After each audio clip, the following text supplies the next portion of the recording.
बिस्मिल्लाहिर्रहमानिर्रहीम। अस्सलाम वालेकुम। 22 साल की उम्र में मैं सुर्ख जोड़ा पहने दुल्हन बने इस शानदार और खूबसूरत सजे हुए कमरे में बैठी अपने शौहर यासर का इंतज़ार कर रही थी। मेरे दिल में ज़िंदगी के नए सफ़र को लेकर बहुत से खूबसूरत ख्वाब और अरमान थे, लेकिन जैसे ही यासर कमरे में दाखिल हुआ तो मेरी उम्मीदों को पहला झटका लगा था। मैंने देखा कि अपनी नई नवेली दुल्हन की तरफ मतवज्जो होने की बजाय उसकी सारी तवज्जो अपने मोबाइल पर थी। वो मुसलसल किसी को मैसेजेस टाइप करने में मसरूफ़ था और उसके चेहरे पर वो खुशी या वो जोश बिल्कुल गायब था जो एक नए शादीशुदा मर्द के चेहरे पर होना चाहिए था। और हद की बात तो ये थी कि वो थोड़ी थोड़ी देर के बाद बेजार सा हो जाता और बेजार सा होकर बेड से उठता था और कमरे से बाहर जाकर किसी से फ़ोन पर बात करने लग जाता था। मैं घबराई हुई नज़रों से उसे देख रही थी। मैं नहीं जानती थी, मुझे नहीं समझ आ रहा था कि ये क्या हो रहा है। और शादी की पहली ही रात उसे ऐसा कौन सा ज़रूरी काम है जब मुझसे ना रहा गया। और मैंने धीमे लहजे में उससे पूछा कि यासर खैरियत तो है? खैरियत तो है। तो उसने इंतहाई बेरुखी से मेरी तरफ देखा और कहने लगा, कुछ नहीं, बस दोस्त यार शादी की मुबारकबाद दे रहे हैं, उन्हीं के फ़ोन आ रहे हैं। मैंने उसकी बात सुनकर मैं खामोश हो गई। मेरा दिल किसी अनजाने खौफ से धड़क रहा था कि न जाने अब क्या होने वाला है।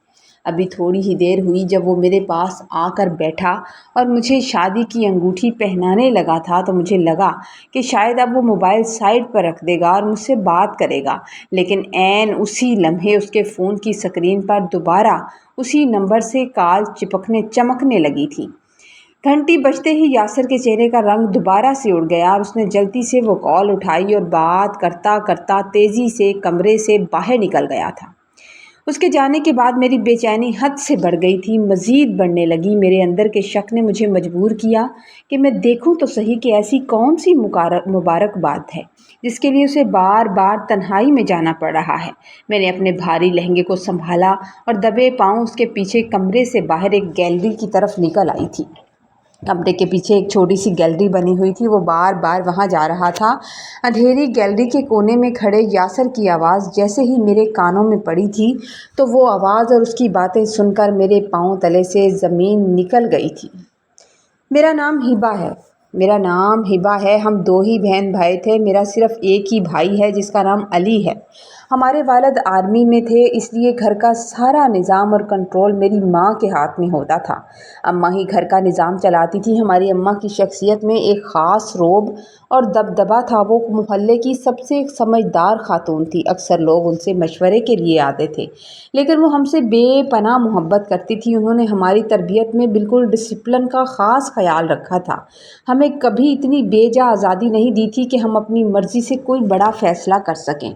छोटी सी छोटी बात पर माँ से इजाज़त लेनी पड़ती थी। हमें हर छोटे बड़े मामले में माँ से इजाज़त लेना पड़ती थी। अम्मा अक्सर अब्बा से कहती थीं कि अब बच्चे बड़े हो रहे हैं, इसलिए आपको फ़ौज से रिटायरमेंट ले लेनी चाहिए ताकि बच्चों को संवार सकें, ताकि बच्चों के मुस्तकबिल की सही से देखभाल हो सके और उनकी तरबियत हो सके।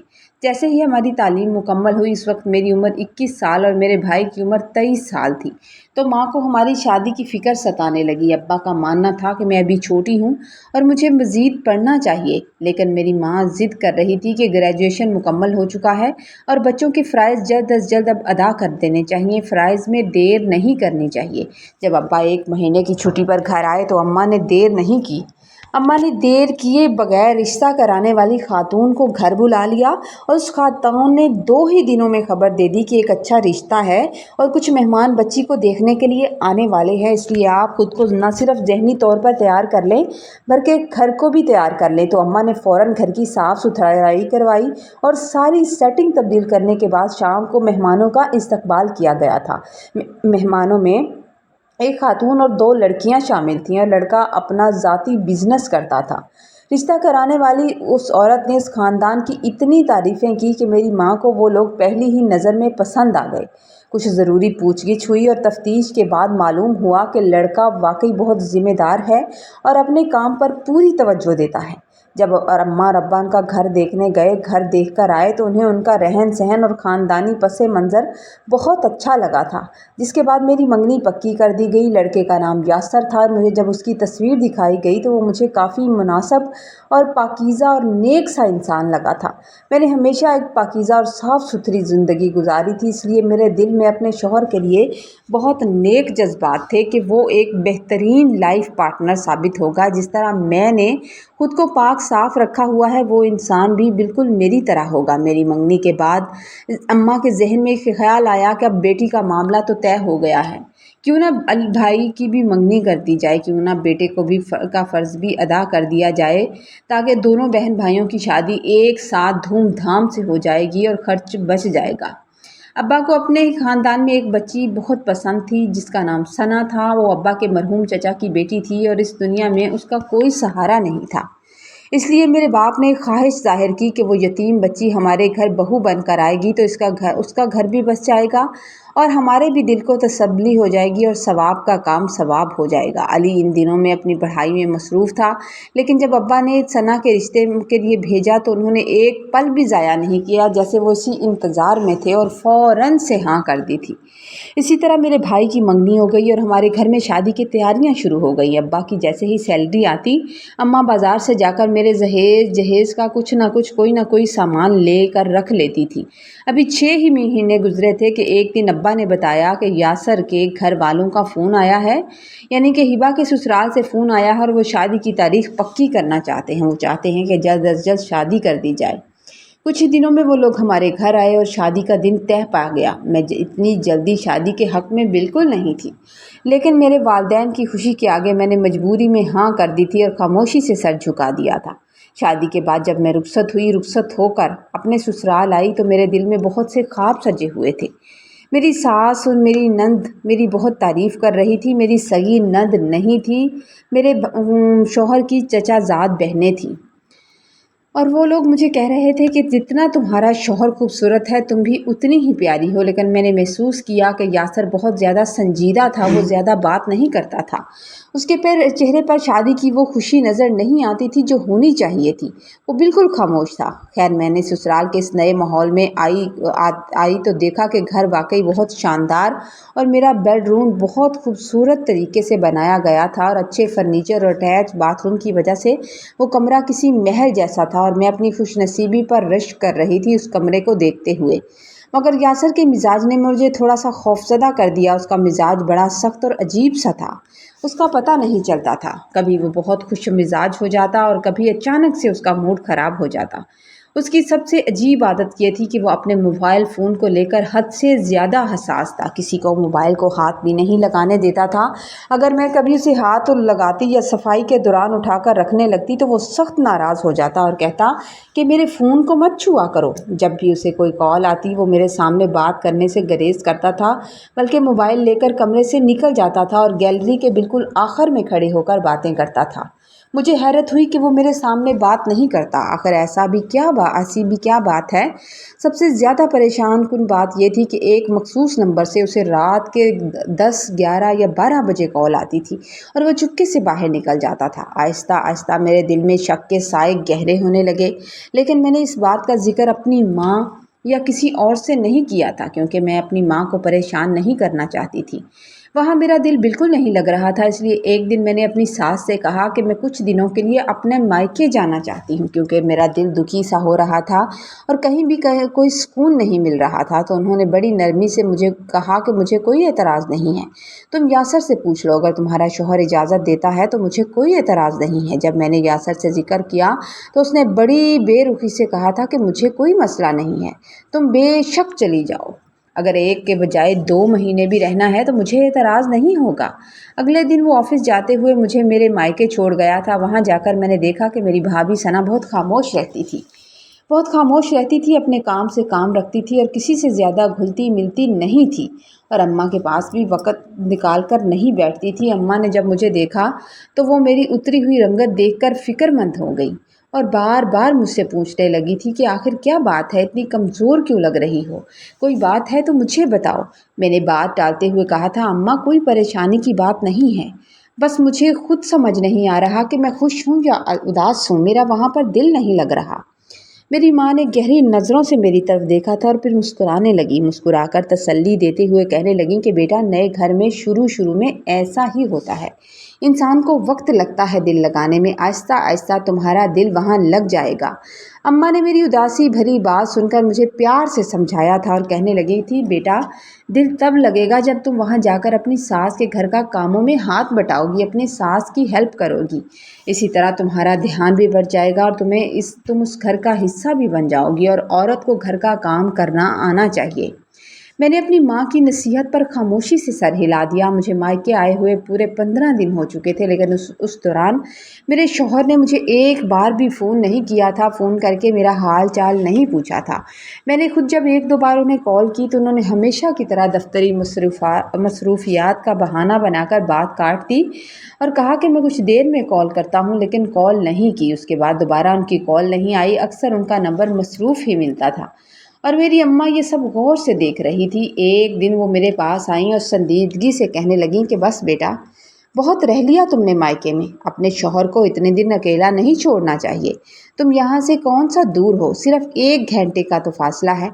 तुम फिर कभी आ जाना रहने के लिए, फिर आ जाना। अम्मा ने पहले ही कह दिया कि शाम को तुम्हारे अब्बा आएंगे तो वो तुम्हें छोड़ आएंगे। लेकिन फिर न जाने उनके जहन में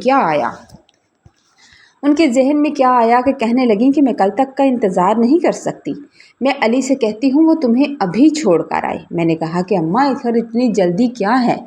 मगर मेरी माँ को शायद किसी खतरे का अंदाज़ा हो चुका था। उन्होंने मेरी एक ना सुनी। अली के घर आते ही अम्मा ने मुझे उसके साथ खामोशी से रवाना कर दिया था और मैं वापस अपने ससुराल पहुंच गई थी। मेरी सास मुझे इतनी जल्दी वापस आता देखकर हैरान रह गई, क्योंकि मैं उनसे कहकर आई थी कि मैं 1 महीना रुकूंगी। मेरे वो कहने लगी कि तुम तो कहती थी कि 1 महीना रुकोगी। तो मैंने जवाब दिया कि मेरी माँ कहती है कि बेटियों को इतनी देर तक मायके में नहीं बैठना चाहिए। मेरी ये बात सुनकर मेरी सास मुस्कुराई और कहने लगी, तुम्हारी माँ वाकई बहुत समझदार है। तुम्हारी माँ समझदार है, इसीलिए तो मैंने उनकी बेटी का रिश्ता मांगा था। जब यासर शाम को ऑफिस से घर लौटा तो मुझे देखकर उसके चेहरे पर हैरत ज़ाहिर थी। मुझे लगा कि शायद वो मुझे घर से लाना ही नहीं चाहता था। वो कहने लगा कि तुम्हें वापस आने की आखिर इतनी जल्दी क्या थी? मुझे बता देती तो मैं खुद तुम्हें लेने आ जाता। मैंने धीमे लहजे में कहा कि मैंने आपको कॉल की थी, लेकिन आपने फ़ोन नहीं उठाया, जिस पर हमेशा की तरह मसरूफियत का बहाना बना दिया। और जब मैं वापस आई तो यासर का रवैया बदले होने की बजाय बल्कि बहुत ज़्यादा अजीब हो चुका था। उसकी मोबाइल में मसरूफियत बहुत ज़्यादा बढ़ गई थी और कभी कभी तो मैं बात भी करती तो उसे मेरी बात भी सुनाई नहीं देती थी, क्योंकि वो मोबाइल में बहुत ज़्यादा मसरूफ़ होता था। अब तो वो खाना खाते हुए, नाश्ता करते हुए वक्त भी मुसलसल मैसेज टाइप करता रहता था और मैं उसकी बेरुखी पर अंदर ही अंदर कुढ़कती रहती थी। मैंने अपना ध्यान बटाने के लिए घर के कामों में ज़्यादा हिस्सा लेना शुरू कर दिया, लेकिन मेरी सास का मिजाज भी ऐसा नहीं था। वो ज़्यादा घुलती मिलती नहीं थी, ज़्यादा बात नहीं करती थी। उन्हें बस अपने काम से मतलब था और फारग वक्त में खामोशी से कोई ड्रामा देखती रहती या पढ़ती रहती थी। एक दिन मैंने हिम्मत करके अपनी सास के पास जाकर बैठ गई। मैं अपनी सास के पास बैठी और कहा कि अम्मी, मुझे आपसे एक ज़रूरी बात करनी है। अगर आपके पास टाइम है तो मेरी बात सुने। जब उन्होंने मेरी तरफ देखा और मैंने कहा कि यासर न जाने किस कश्मकश में हैं, हर वक्त मोबाइल में मसरूफ़ रहते हैं। अगर मैं मना करूं तो बहुत गुस्सा करते हैं। न जाने मोबाइल में क्या ढूंढते रहते हैं और रात के 1-1 बजे भी किसी की कॉल आती है तो उठकर बाहर चले जाते हैं और मैं बहुत परेशान हूँ। वो घंटों बात करती हैं, मुझे समझ नहीं आ रहा कि मैं क्या करूँ। मेरी बात सुनकर मेरी सास ने एक झटके से मेरी तरफ देखा और तर्श लहजे में कहने लगी, अपने शौहर पर तवज्जो दिया करो बीबी। एक बीवी में इतना कमाल होना चाहिए कि वो अपने शौहर की तवज्जो हासिल कर सके। तुम्हारे इतने अच्छे कपड़ों से अलमारी भरी पड़ी है, वो अलमारी को सजाने के लिए नहीं थे। उसके आने से पहले तैयार हो जाया करो। ये तुम्हारी कमज़ोरी है कि उसकी तवज्जो तुम पर कम और मोबाइल पर ज़्यादा है। एक बीवी में इतना हुनर होता है कि वो अपने शौहर को काबू में कर सके।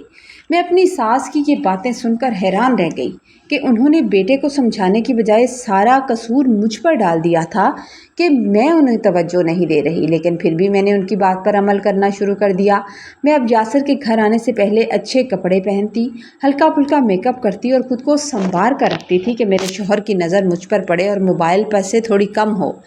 पहले दिन तो उन्होंने इस तब्दीली को नोट किया, लेकिन उसके बाद वो बिल्कुल नॉर्मल से हो गए, जैसे कुछ होता ही नहीं है।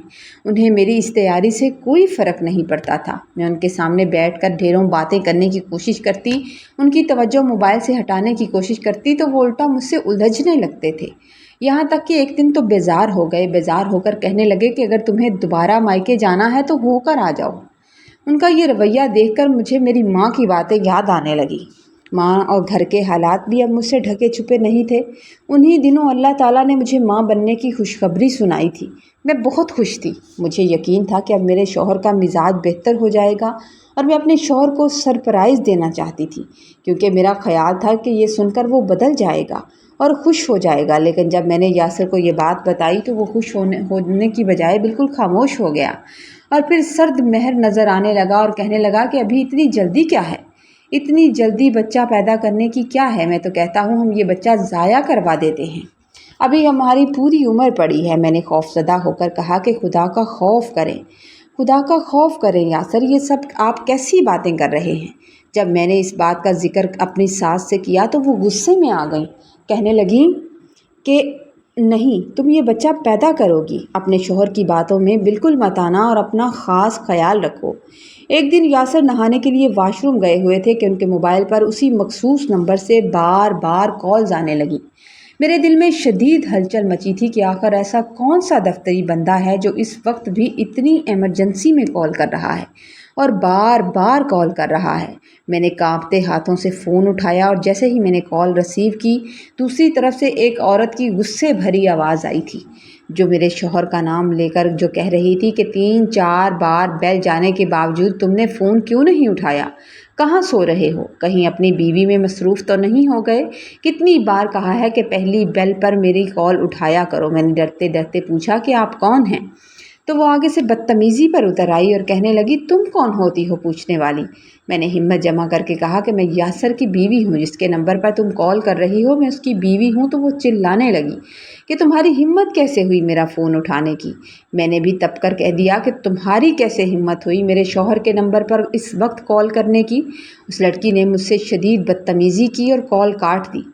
मेरा दिल ज़ोर ज़ोर से धड़क रहा था। मैंने मोबाइल वहीं रखा और यासर के लिए नाश्ता लेने चली गई। मुझे दिल में डर भी था, खौफ भी था कि अगर वो उसने यासर को बता दिया तो वो न जाने मेरे साथ क्या सलूक करेगा। लेकिन मुझे दिल में शदीद गुस्सा भी था और मैंने ठान ली कि मैं आज उनसे साफ साफ बात करूँगी। लेकिन इससे पहले कि मैं बात शुरू करती, जैसे ही मैं नाश्ते की ट्रे लेकर कमरे में दाखिल हुई, यासर ने गुस्से और जुनून में आते ही मुझे मेरे बालों से पकड़ लिया और चिल्लाने लगे कि तुमने किसने इजाज़त दी थी मेरा फ़ोन उठाने की? मैंने रोते हुए कहा कि बार बार कॉल आ रही थी इसलिए उठा ली। लेकिन वो आपे से बाहर हो गए और कहने लगे, आज के बाद अगर मेरे फ़ोन को हाथ लगाया तो मैं तुम्हारे हाथ तोड़ दूँगा। जब मैंने तुम्हें मना किया है कि मोबाइल को हाथ नहीं लगाना। मैंने तड़प कर कहा कि आपको शर्म नहीं आती? आप बाप बनने वाले हैं और आपका बाहर गैर औरतों से चक्कर चल रहा है। अभी मेरी बात पूरी भी नहीं हुई थी कि एक ज़ोरदार थप्पड़ मेरे मुंह पर आ लगा था। थप्पड़ इतना शदीद था कि मेरा दिमाग घूम गया और मुझे चक्कर आने लगे और मैं दीवार का सहारा लेकर नीचे बैठ गई। उस बेरहम इंसान ने यह भी नहीं देखा कि इसकी तबीयत नहीं ठीक, इसकी तबीयत ख़राब हो रही है। वो खामोशी से बिल्कुल बाहर निकल गया था। मैं 2 घंटे तक वहीं फर्श पर बैठी रही और अपने नसीब पर हैरान होती रही कि या अल्लाह, मैंने तो कभी किसी को गलत नज़र से नहीं देखा था। हमारी माँ ने हमारी तरबियत बहुत अच्छे से की थी। फिर तू तो फरमाता है कि पाक औरतें पाक मर्दों के लिए हैं, तो मेरा शौहर इस गलत रास्ते पर क्यों चल निकला है? आखिर मेरा कसूर क्या है? जब काफ़ी वक्त गुजर गया तो मेरी सास ने तशवीश से कमरे के दरवाजे से झांका था और आहिस्ता से दरवाज़ा खोलकर कमरे में चली आईं। उन्होंने मुझसे कोई सवाल नहीं किया, बल्कि वो सुकून से बेड पर बैठकर मुझे देखने लगी और काफ़ी देर के बाद बोली कि मैं तुमसे कहती थी ना, शौहर को तवज्जो दो, शौहर को तवज्जो की ज़रूरत होती है। अब देखो तुमने उसे कितनी तवज्जो दी है। میری 22 سال کی عمر میں شادی ہوئی تھی اور مجھے اب اس گھر میں آئے 1 سال ہو رہا تھا، مگر یہاں کا ماحول بالکل ویسے کا ویسا تھا۔ میں نے روتے ہوئے کہا، امی میں اتنی کوشش تو کرتی ہوں، اب اور کیا کروں؟ تو وہ کہنے لگیں کہ دوسری عورت دوسری ہی ہوتی ہے، اور جو بیوی ہوتی ہے وہی گھر کی اصل مالکن ہوتی ہے۔ مرد دل بہلانے کے لیے کئی عورتوں کے ساتھ چکر چلاتے ہیں، اور یہ تو ایک معمولی سی عام سی بات ہے، مگر بے فکر رہو کہ وہ لوٹ کر بالکل گھر ہی آتے ہیں۔ اس لیے مرد کے ساتھ بدتمیزی نہیں کرنی چاہیے، کیونکہ مرد کو ہمیشہ سر جھکائے ہوئے عورت ہی اچھی لگتی ہے۔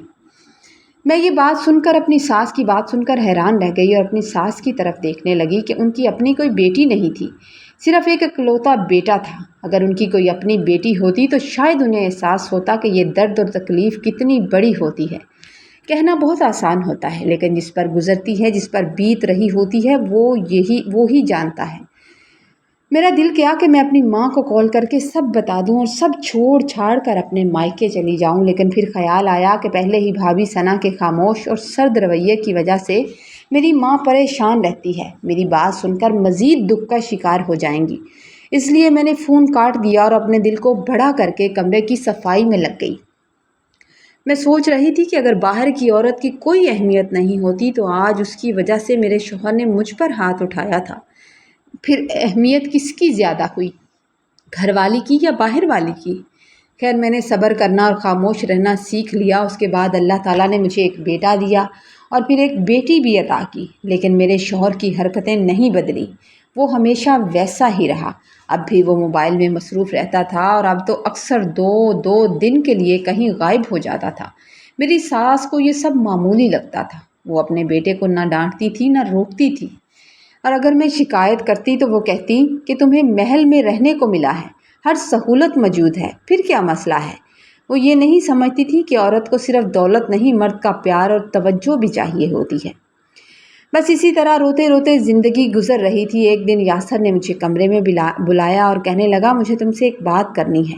ویسے تو مجھے تمہاری اجازت کی ضرورت نہیں ہے کہ تمہاری میری زندگی میں اتنی ویلیو نہیں ہے، لیکن میں پھر بھی تمہیں بتانا چاہتا ہوں کہ میں دوسری شادی کر رہا ہوں اور وہ عورت اسی گھر میں رہے گی۔ اس لیے بہتر ہے کہ تم یہ کمرہ چھوڑ دو اور اماں کے ساتھ والا کمرہ لے لو۔ یہ گھر بہت بڑا ہے، اس گھر میں تمہارا جو دل کرے جو مرضی کمرہ لے لو۔ میرے بچوں کو کبھی کسی چیز کی کمی نہیں آئے گی، لیکن وہ میری بیوی بن کر اسی گھر میں رہے گی، اور میں امید کرتا ہوں کہ تمہیں اس سے کوئی مسئلہ نہیں ہونا چاہیے، کیونکہ مرد کو 4 شادیوں کا حق حاصل ہے اور میں اپنے فرائض پورے کر رہا ہوں اور کرتا رہوں گا۔ اس شخص کی وجہ سے میرا دل پہلے ہی دکھی تھا، اور وہ 2 بچوں کا باپ بن کر بھی یہ نہیں سوچ رہا تھا کہ وہ کتنا غلط کر رہا ہے۔ جب میں نے اپنی ساس سے بات کی تو انہوں نے بھی بیٹے کا ساتھ دیا، بیٹے کا ساتھ دیتے ہوئے کہا کہ مرد کو 4 شادیوں کا حق حاصل ہے۔ جب تک میں زندہ ہوں تمہیں کسی چیز کی کمی نہیں ہونے دوں گی، تم اسے چھوڑ دو، دیکھنا تم خود ہی اسے ایک دن عقل آ جائے گی۔ اگلے ہی دن یاسر ایک بہت ہی خوبصورت اور ماڈرن لڑکی کو بیاہ کر گھر لے آیا تھا۔ وہ اس کے صدقے واری جا رہا تھا اور اس لڑکی کے بات ایسے پوری ہو رہی تھی جیسے گھر کی مالکن وہ ہو اور میں ملازمہ ہوں، اور سچ کہتے ہیں کہ دلہن وہی ہوتی ہے جو شوہر کے دل کو بھا جاتی ہے۔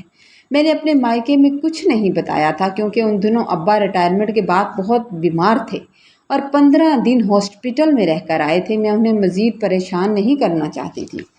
ایک دن میں کچن میں ناشتہ بنا رہی تھی کہ وہ لڑکی میرے پاس آئی، میرے پاس کھڑی ہو گئی اور تکبر سے کہنے لگی کہ جب تک مجھے کوئی قابل بھروسہ نوکرانی نہیں مل جاتی تم یہاں کام کر سکتی ہو، اور جیسے ہی مجھے قابل بھروسہ کام والی مل جائے گی میں تمہیں اس گھر سے نکالنے میں 1 منٹ نہیں لگاؤں گی۔ اپنا سامان پیک کر لینا، کیونکہ بہت جلد تم یہ گھر چھوڑ کر جانے والی ہو۔ وہ یہ کہہ کر چلی گئی اور میں وہیں کھڑی روتے ہوئے اپنے آنسو صاف کر رہی تھی کہ اچانک دروازہ بجا اور میں نے دیکھا کہ میرے ماں باپ مجھ سے ملنے کے لیے آئے تھے۔ جب ابا کو پتہ چلا کہ میرے شوہر نے کیا کارنامہ انجام دیا ہے، اس نے دوسری شادی کر رکھی ہے، تو وہ حیران رہ گئی، کیونکہ میں نے انہیں کبھی نہیں بتایا تھا۔ انہیں یقین نہیں آ رہا تھا کہ ان کی بیٹی اتنے بڑے دل کی مالک ہو گئی ہے۔ اس میں اتنا صبر کہاں سے آ گیا کہ اس نے اتنا بڑا دکھ خاموشی سے سہ لیا تھا۔ میری ساس نے اس موقع پر بھی اپنے بیٹے کی کوئی غلطی محسوس نہیں کی، بلکہ وہ میرے والدین سے کہنے لگے کہ آپ بیٹی کو بٹھا کر پوچھیں کہ کبھی کسی چیز کی کمی آئی ہے؟ یہ 1000 مانگے تو 10,000 ملتے ہیں، یہ اس کے بچوں کی ماں ہے، آپ فکر نہ کریں۔ ابا نے جب میری ساس کا یہ رویہ دیکھا تو وہ خاموشی سے سر جھکا کر اماں کو ساتھ لے کر واپس چلے گئے تھے۔ دوسری طرف مائکے میں میری بھابھی ثنا کا رویہ بھی اماں ابا کے ساتھ بالکل ٹھیک نہیں تھا۔ وہ اپنے کام سے کام رکھتی تھی اور ان کے پاس بیٹھنا بھی گوارا نہیں کرتی تھی۔ اماں کی طبیعت اگر خراب ہوتی تو وہ اماں سے پوچھتی بھی نہیں تھی۔ میں نے اپنے کمرے میں بیٹھ کر سوچا کہ اگر میں بچوں کو لے کر مائکے چلی بھی جاتی ہوں تو وہاں کون سا مجھے سکون ملے گا؟ میرے بچے وہ زندگی نہیں جی پائیں گے جو یہاں جی رہے ہیں، اور میں اتنی زیادہ پڑھی لکھی بھی نہیں ہوں کہ کوئی جاب کر سکوں، اس لیے مجھے اپنے بچوں کے مستقبل کے لیے قربانی دینا ہوگی اور خاموش رہنا ہوگا۔ لیکن میری سوتن نے اب گھر کا ماحول خراب کرنا شروع کر دیا تھا۔ وہ میری خلاف جھوٹی باتیں گھڑتی اور یاسر کو بھڑکاتی رہتی، جس کی وجہ سے یاسر اکثر مجھ سے بدتمیزی کرتا تھا، ہاتھ اٹھاتا تھا اور کبھی کبھار تو بہت زیادہ مار پیٹ کرتا تھا۔ ایک دن حد ہو گئی، میری سوتن نے کسی بات پر غصے میں آ کر میرے معصوم بیٹے کو ایک زوردار تھپڑ دے مارا، جس سے اس کا سر دیوار سے جا لگا تھا۔ بچے کو تڑپتا دیکھ کر یاسر کے اندر کا باپ جاگ اٹھا اور اس نے غصے سے اپنی لاڈلی بیوی کو پکارا تھا اور چلا کر کہنے لگا کہ تمہاری ہمت کیسے ہوئی میرے بیٹے پر ہاتھ اٹھانے کی؟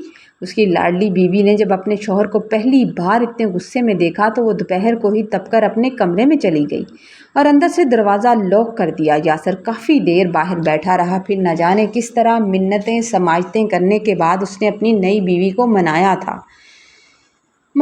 بس اس دن کے بعد سے وہ عورت میری جانی دشمن بن گئی اور مجھ پر جھوٹے الزامات لگانا جیسے اس کا معمول بن گیا تھا۔ وہ ہر وقت یاسر کے کان بھرتی، وہ جیسے ہی آفس سے آتا وہ اسے کہتی کہ میں اس کے خلاف جادو ٹونے کرتی ہوں یا اسے نقصان پہنچانا چاہتی ہوں۔ یاسر جو پہلے ہی اس کے عشق میں اندھا ہو چکا تھا، اس نے ایک دن غصے میں جنون میں آ کر آخرکار میرا ہاتھ پکڑا اور مجھے دھکے دینے لگا۔ مجھے دھکے دیتے ہوئے بے دردی سے اس نے گھر سے نکال دیا تھا، اور یاسر مجھے دھکے دے کر بولا کہ جب جا کر اس غریب گھر میں دھکے کھاؤ گی نا اپنے باپ کے ہاتھوں تو پھر تمہیں پتہ چلے گا، پھر تمہیں احساس ہوگا، اور میں تمہاری حرکتوں سے بالکل تنگ آ چکا ہوں۔ میں روتی ہوئی بند دروازے کے باہر بیٹھی رہی، اپنے شوہر کی بہت منتیں کی اور ساس کو آوازیں دیں کہ خدا کے لیے دروازہ کھولیں۔ وہ سب جانتی تھیں کہ میں بے قصور ہوں، لیکن انہوں نے بیٹے کو نہ روکا اور نہ ہی دروازہ کھولا۔ تپتی رات میں 2-3 گھنٹے میں باہر بیٹھی رہی، حبس کا عالم تھا اور گرمی بہت زیادہ تھی۔ آنے جانے والے لوگ مجھے عجیب سی نظروں سے دیکھ رہے تھے، مگر کسی نے دروازہ نہ کھولا۔ اس وقت کی بے بسی صرف میں ہی جانتی ہوں۔ آخرکار ہار مان کر میں نے اپنے بیٹے کی انگلی پکڑی، بیٹی کو گود میں اٹھایا اور ایک رکشے میں بیٹھ کر رات کے 8 بجے اپنے مائکے پہنچ گئی تھی۔ رکشے والے کو دینے کے لیے میرے پاس پیسے نہیں تھے۔ میں نے اسے باہر کھڑا کیا اور اندر چلے گئی۔ مجھے اس حال میں لٹا پھٹا آتے دیکھ کر میرے ماں باپ پریشان ہو گئے۔ انہوں نے رکشے والے کو فارغ کیا اور جب مجھ سے پوچھا تو اپنوں کو ساتھ دیکھ کر میرا دل پھٹ گیا تھا، اور میں نے شادی سے پہلے دن سے لے کر اب تک کا سارا دکھ اپنی ماں کے آگے بیان کر دیا۔ یہی مجھ سے غلطی ہو گئی۔ میری باتیں سن کر اپنی لاڈلی بیٹی کا دکھ دیکھ کر میرا باپ زاروں کتار رونے لگے۔ بھابھی ثنا نے دیکھا کہ میں اتنی پریشان آئی ہوں تو اس نے ایک بار بھی آ کر خیریت نہیں پوچھی۔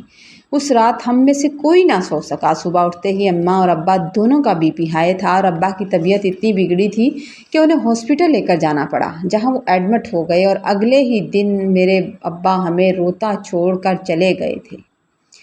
ہمیں روتا چھوڑ کر اس دنیا سے رخصت ہو گئے۔ ابا کے جنازے پر یاسر اور ساس دنیا داری نبھانے کے لیے آئے تھے۔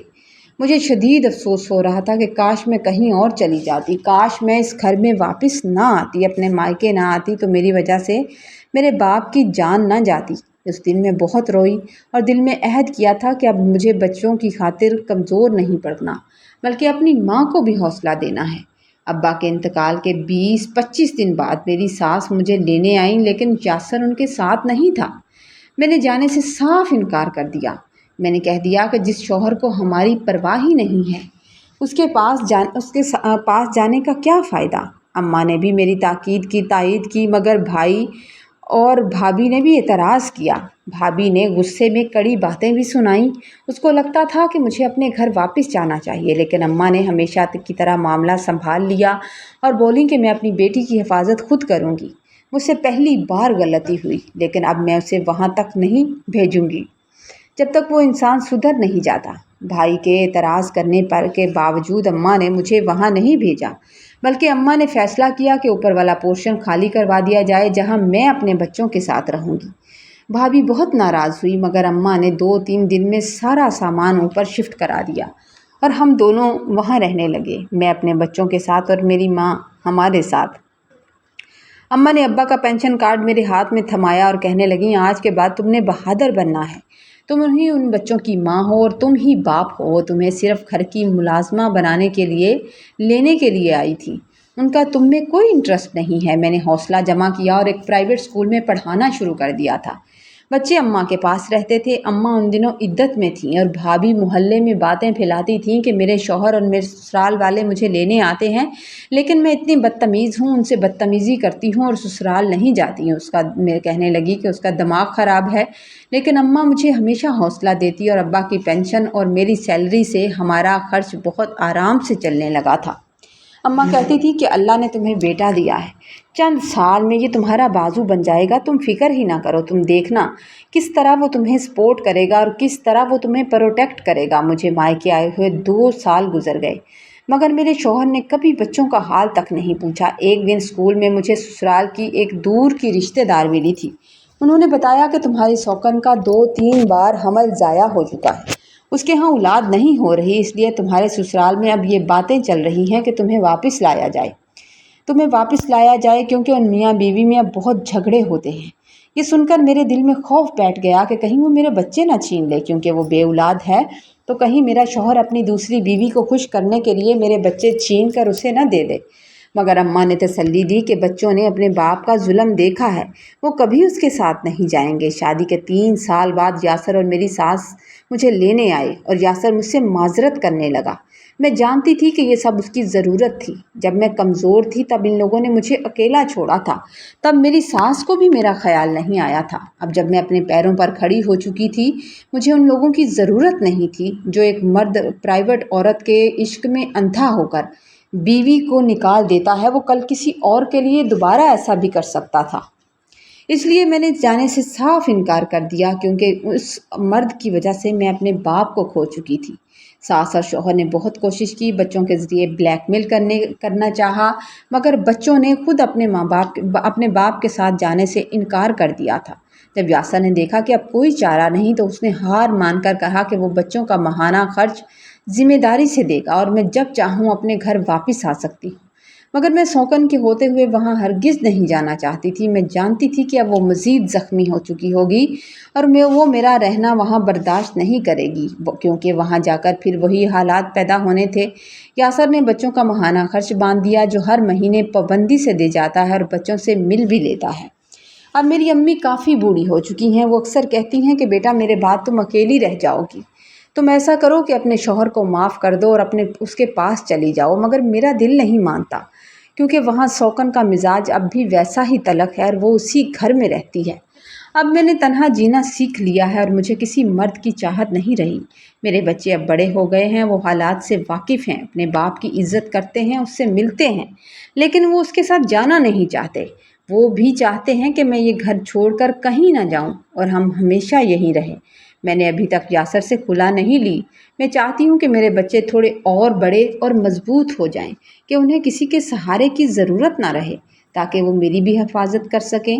تب اس گھر میں واپس جا کر اپنے بچوں کا مستقبل انہیں دلواؤں گی، کیونکہ بھائی ہمیشہ ماں کی زندگی کے تک ہی ساتھ دیتے ہیں، اس کے بعد تو بچوں کا اصل آسرا باپ کا گھر ہوتا ہے۔ اللہ نے یاسر کو دوسری بیوی سے کوئی اولاد نہیں دی تھی، یہ شاید ان لوگوں کا انجام تھا۔ اب وہ پہلے سے زیادہ سدھر گیا ہے۔ میں اپنی اماں کی شکر گزار ہوں، جنہوں نے مجھے ڈپریشن میں نہیں جانے دیا اور مجھے صدمے سے نکالا اور میرا ساتھ دیا۔ میں اپنی تمام بہن بیٹیوں سے کہنا چاہوں گی کہ اللہ تعالیٰ سب کے لیے آسانیاں پیدا کرے۔ عورت بڑے ارمانوں کے ساتھ سسرال آتی ہے، لیکن سسرال والوں کا رویہ اسے توڑ کر رکھ دیتا ہے۔ شوہر کی زندگی میں دوسری عورت کا وجود برداشت کرنا سب سے بڑی تکلیف ہے۔ لیکن ایک وقت آتا ہے جب عورت کو صبر آ جاتا ہے، اور جب عورت کو صبر آ جاتا ہے تو وہ اپنے بچوں کے لیے سب کچھ جھیل جاتی ہے، اور پھر اس پر کوئی بھی بات اثر کرنا چھوڑ دیتی ہے۔ اسٹوری اگر آپ کو اچھی لگے تو آپ نے لائک کرنا ہے، کامنٹ میں ضرور بتانا ہے۔ چینل پر نئے ہیں تو چینل کو سبسکرائب کر دیجئے۔ خوش رہیے، آباد رہیے، اللہ حافظ۔